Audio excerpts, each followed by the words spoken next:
things to talk about. You guys face so many different scenarios, different pressures. There's academic pressures, there's social challenges, there's all these different things that are going on that you have to deal with.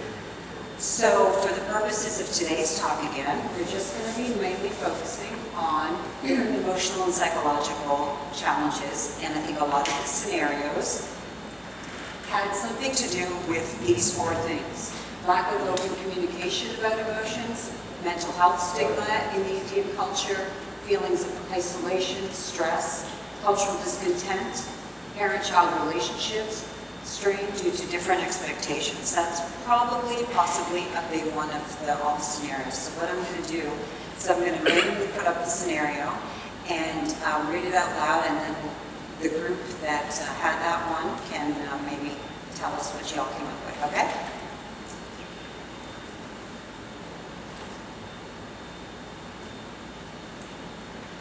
So this is the first one, mental health and emotional expression. Scenario, you are feeling overwhelmed with school and social pressures, but when you talk to your parents, they tell you to just work harder or stop overthinking. You feel like they don't understand mental health struggles. And the question is, why might mental health not be openly discussed in some Indian families? How can you advocate for your emotional well-being while respecting their perspectives? And what are some of the ways to seek support when parents don't understand? And this kind of reminded me of this, because sometimes it feels like expressing your feelings and telling your parents what's going on with you feels like you're going to make more problems. They might also go into lecture mode, and nobody wants that into kids. We don't want that. But you have to be able to rely on your parents, because at the same time they do want what's best for you, and they're part of your team. So how do we bridge these differences? So who is the group that had this question? All right, it's a tough one. So do one of you want to tell us what you came up with? We said that Indian families have parents that are heavily influenced by their own parents. So these parents might have not grown up this way and learned how to talk openly about these issues. And also, for the second discussion question, we talked about how you can start family therapy, listen to others closely, and open up with the parents first, and then discuss about their family, and then go to yours.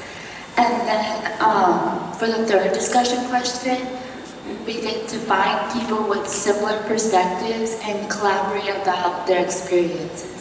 Okay, very good. Awesome. So has anyone ever faced this kind of a scenario personally? No.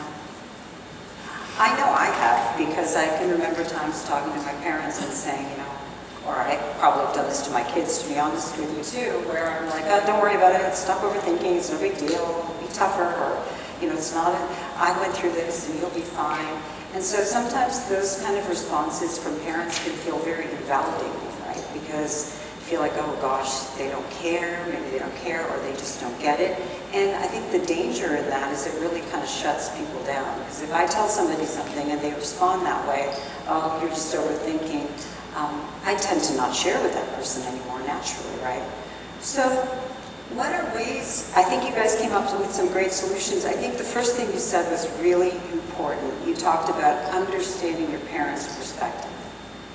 And I think understanding where someone's coming from is helpful, especially when you're feeling invalidated, because you can kind of stop and think about, okay, well, my parents really do care. Do they need to invalidate me, or is their life experience just that they don't know any differently? They don't know how else to respond to me, so this is what they're doing.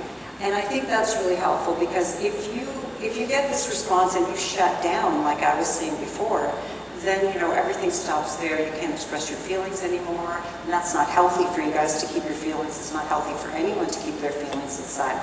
I don't think this is necessarily, a lot of these problems are not just unique to the Indian culture, but I know a lot of adolescents say this a lot of the times, where their parents just don't understand because the world is very different. Indian parents are usually coming from a place of, they've worked very hard to get where they are. They want, they're very driven. They want you to do even better and progress even more. But within that too, I think they have a lot of fears. And when someone has a lot of fears, it's really hard to know how to guide kids. And so I think understanding their perspective is such a great thing, because then you can ask the right questions to them. Maybe you can say, why? Well, can anyone think of anything to say if your parent tells you you're overthinking, or don't worry about it, you're fine, or just do more? What would be a helpful response from a parent? Ashwin, have I ever said that to you? Yeah. What would have been helpful? Probably like if you just listen to what I had to say first, maybe like come up with some solutions. And then if it like kept happening, then maybe like to tell me I was overthinking if like we came to a solution and I'm not really picking up on it. So when you are coming to me and saying, yeah, you're stressed, you're overwhelmed, you want me to listen. You're not necessarily looking for a solution. No, I am looking for a solution, but if you tell me to like stop overthinking, I don't see that as a solution. Okay. So if I were to say this to you, what is something that you could say to me to get me to open up that conversation, do you think? I'm putting him on the spot. We didn't rehearse this. Yeah, I'm not too sure actually. Does anyone have any ideas? If a parent responds like this and you need something more from them, I mean, you might just like walk away, but what could you say to them to get that conversation? What do you guys think in your group? Is that something you guys came up with? What is something that, is there a way to address that? We just said to like tell them that like we experience the same thing you experience, so that might help. So reminding them Yeah. of that, right? I think that's a good idea. Does anyone who wasn't in the group have any ideas? If a parent responds this way, what could you say to them to kind of get that conversation moving? Does anyone have any ideas? Sometimes it's just important to say, like you said, I just need you to listen to me, and I just need you to help me solve this problem. Would that be possible?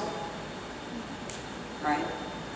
And these are kind of simple things. When we say them out loud, it's like, yeah, big deal. But at the time, I think when you're already feeling overwhelmed and you get a response where you're feeling invalidated, it's hard to think of these things. So that's why it's important to have these conversations, so that if and when it comes up, that you guys are kind of, there's been a seed planted that maybe you can keep that communication open. Because one of the things that I think I did come away with from talking to the parents last month was that they really do want to be there for you guys. And like you said, sometimes they don't know how, and that's not unique to the Indian culture either. We all are a product of our own upbringing and what we've learned there. So sometimes it's helpful just to tell people, and especially your parents, what you need. Okay, let's move to the next one. So strict rules versus social freedom. Scenario, your friends are allowed to go to sleepovers, date, and have more independence, but your parents have strict curfews and rules that feel too controlling. They often say, this is not how we do things in our culture. Questions. How do you explain your need for independence while respecting your parents' values? How do you handle FOMO when your friends have more freedom? And what's our strategies to negotiate more independence? Which group had that? Your group had that? Okay, so what did you guys come up with? Has this been something you've faced? Sometimes. Sometimes, yeah. Okay. So we had, by expressing your thoughts and feelings, find something you can do that detains you for question 2, and then studying alone and maintain good relations with your parents for question 3. Awesome. I think those are great strategies. Does anyone else have any thoughts, ideas to add to that? Has anyone else experienced this? I know growing up, like sleepovers was like, don't even ask. And so I just never did ask. And I missed out. I didn't necessarily, like I just didn't, even ask my parents sometimes, because I would just tell my friends I was grounded and I wasn't allowed. And they're like, why are you always grounded? Like, well, it just felt easier than explaining that I wasn't allowed, because a lot of times they couldn't understand it.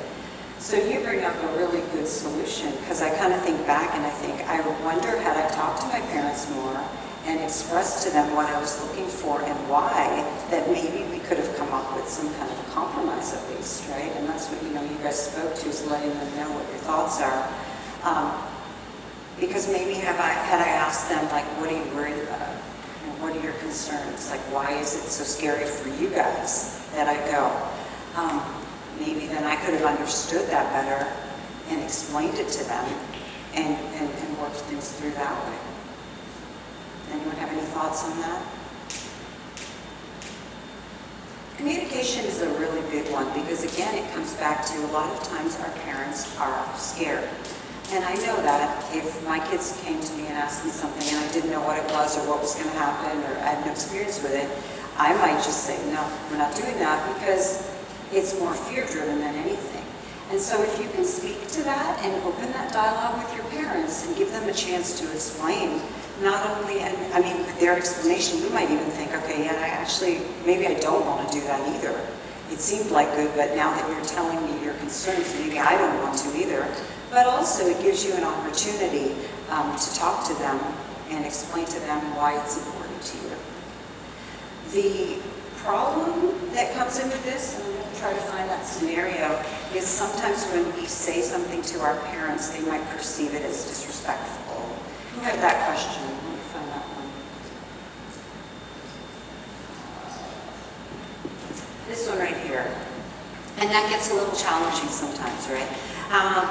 Sometimes, especially in the Indian culture, a big difference between the Indian and American cultures are that an Indian culture is very family-based, very family-oriented, whereas the American culture in which we're being raised is a very individualistic culture. So it's more about, I want to do this, these are my needs, these are my wants, this is important to me. And then you go home to a family system that says, well, no, that's not good for our family if you were to do that. So sometimes speaking up and asking questions can be perceived as disrespectful by our family members as well. So the scenario is, your parents value obedience and respect, but sometimes you feel like their rules are unfair. When you try to explain your perspective, they say stop arguing or you're being disrespectful. How do you balance respecting your parents while still advocating for yourself? What are effective ways to express disagreement without causing conflict? And have you ever had a moment where speaking up actually helps change their perspective? So the first part, sorry, who's the group again that had that? Did anyone have this question? Okay. So how do you balance respecting your parents while still advocating for yourself? Well, my team, we said that have supporting friends, advocate for yourself. Okay. Yeah. And then for the second question, just be straightforward. As you said, communicate with them, tell them how you feel. And then number 3, It's never worked, or you don't want to talk. Okay, you've never been able to change their mind. Yeah. That's really hard, right? Because if you've never had an experience that being heard, or I don't know. So when sometimes we feel like, well, that person didn't listen to me, or they didn't hear me because they didn't do what I asked them to do, right? So there's a difference between people listening to you and also agreeing with you, right? You can still be listened to even though your parents might not agree. Do you guys feel like your parents don't even listen in the first place? Yeah, kind of. So that's very frustrating, and that again would lead to the shutdown. But I think the takeaway in general, all the roads I'm trying to lead to, is that we can't change our parents, but can we communicate with them differently so that they start to hear us and they start to open up a little more? Should we have a thought on this one? You look like you want to say something. Not really, but I really haven't been in those shoes, but per se, honestly, I'd say like if you can keep that like open communication with them over time, like you might be able to like wear them down almost. That's not the right word, but just like down. yeah. I mean like over time, I think they may start like realizing, giving you more freedom and listening. Do you guys feel like you aren't allowed to do a lot of things that your peers do? Does it feel that way a lot? No, some of you guys feel like you have more freedom? So I wonder what you're doing differently. Do you think your parents are different, or do you think you're communicating with them differently, that they're allowing you more freedom? Your parents, they're a little more open. Yeah, my parents are open about a lot of things, especially mental health. And like they often sit down and talk things out with me. Okay, Yeah. that's awesome. So that kind of opens the door for you. Have you ever had anything happen where you felt like they weren't listening to you? I mean, yeah, but then like they let me talk to them Okay. and let me explain my side. So you have a confidence that if you go to them, that they will respond or at least listen. Yeah, they'll at least hear out my side. Yeah. So I mean, as kids or in any relationship, I think that's something that we can try to build with people. And I know for me personally, a lot of times when I might respond this way as a parent, even though I know all this stuff, it's hard in those moments because you get emotional or you're fearful or you're just having a day or you're stressed yourself and you respond that way. But when my kids are able to say to me, hey, I didn't mean to disrespect you. I don't want to disrespect you. I just want you to explain this to me, and that would be helpful to me. And hopefully that kind of gives them a chance to kind of calm down and take a step back, and maybe would open a dialogue for a lot of people. I know many times kids feel like their parents are not going to listen, they're not going to be open to hearing it, which is really challenging. But I think if you give them a chance, it's definitely worth it. It's about communicating what you're doing, communicating with them, letting them know. Because when they don't know what's going on, I think they're 1,000 times more likely to say no. I would say that that's the number one thing, is the fear. And if they don't know what you're doing, sometimes if you just explain it to them, because I can remember times when my mom might say, why are you home? Where are all your friends? And I would tell her where they were. And she'd say, well, why didn't you just tell me? We could have done it this way. I didn't want you to spend the night, but I could have picked you up at 12 instead, or taken you in the morning when they went to breakfast. So, I just never did ask, and I do regret that. So really talking about things and opening them up, but doing it in a way, because I know sometimes I would get frustrated. I might slam the door, or stomp off, or roll my eyes, and that does not work, right? So really kind of maintaining control of your emotions when you're talking to them is going to be super, super important. I know it gets frustrating sometimes, but if you want to be heard, that's a really key thing. All right, what other scenarios do we have? All right, being judged by the aunties and uncles. Is that something that resonates with people? Is that familiar? Scenario, no matter what you do, it feels like the family, friends, and relatives, the aunties and uncles, have something to say about your grades, your weight, your clothes, or your choices. Your parents take their opinions seriously. Why do you think community reputation is so important in Indian culture? How do you handle judgment from relatives or family friends? And what are ways to build self-confidence when you feel constantly critiqued? Who had that one? That's a hard one. We did.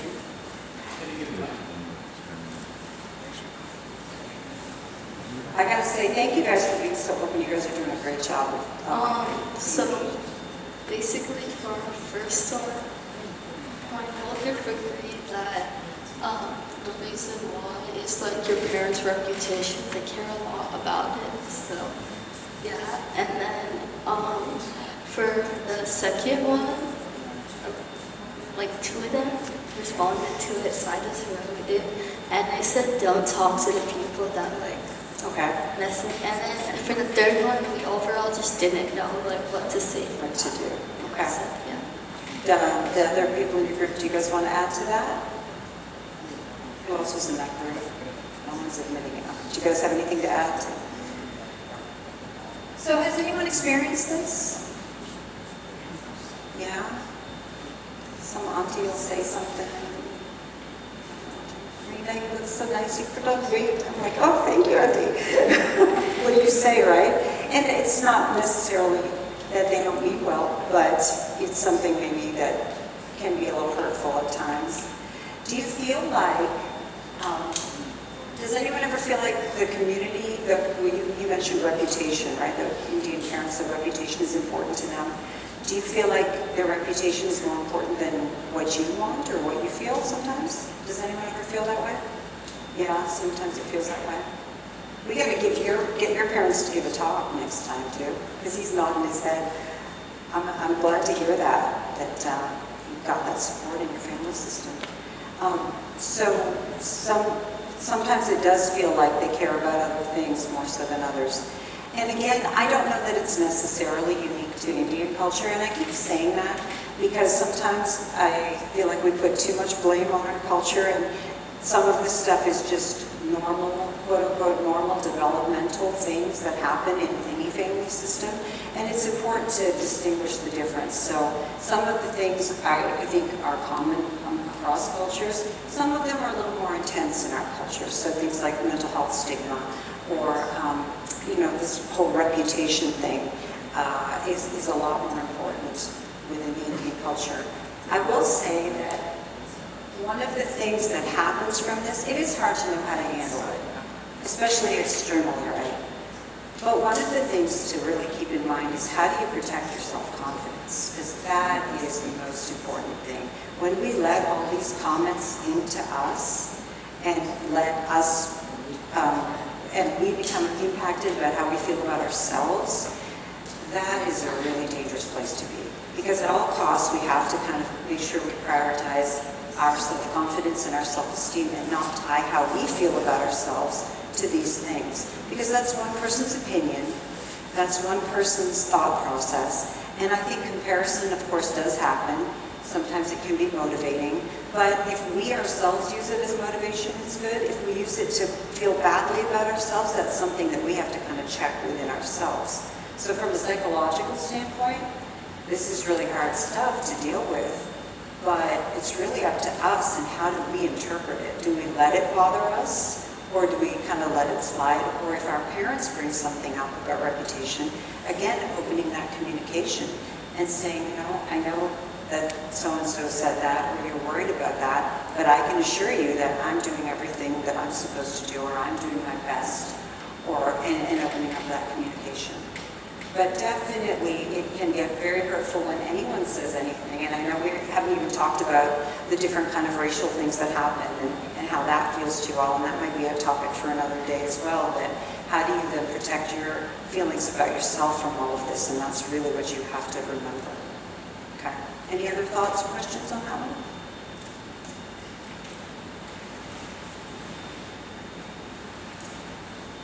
Okay, pressure to be the perfect child. Who has that? Okay. So scenario, you feel like you have to be the ideal child, getting top grades, helping at home, respecting elders, and never talking back. When you express frustration, your parents say, "We have sacrificed so much for you." How do you handle guilt when your parents remind you of their sacrifice? What are ways to set boundaries without feeling disrespectful? And how do you balance family expectations with your own needs? We touched a little bit upon this in an earlier question. What did you guys come up with? Do you want to pass the mic?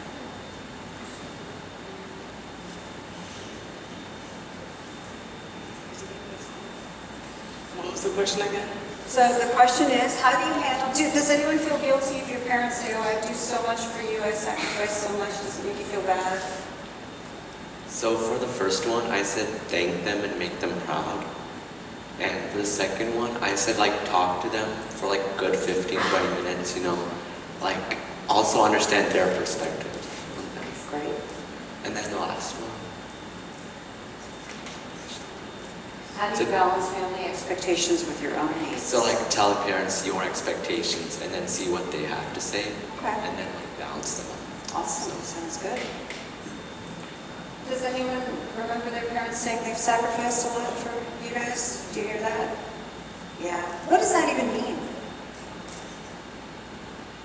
Does anyone know what that means? What do you think that means? You want to pass the mic? Thank you. I think what they mean by we sacrifice so much for you is they chose to move away from their culture and their family to go over to here where there's a lot more opportunity for your children.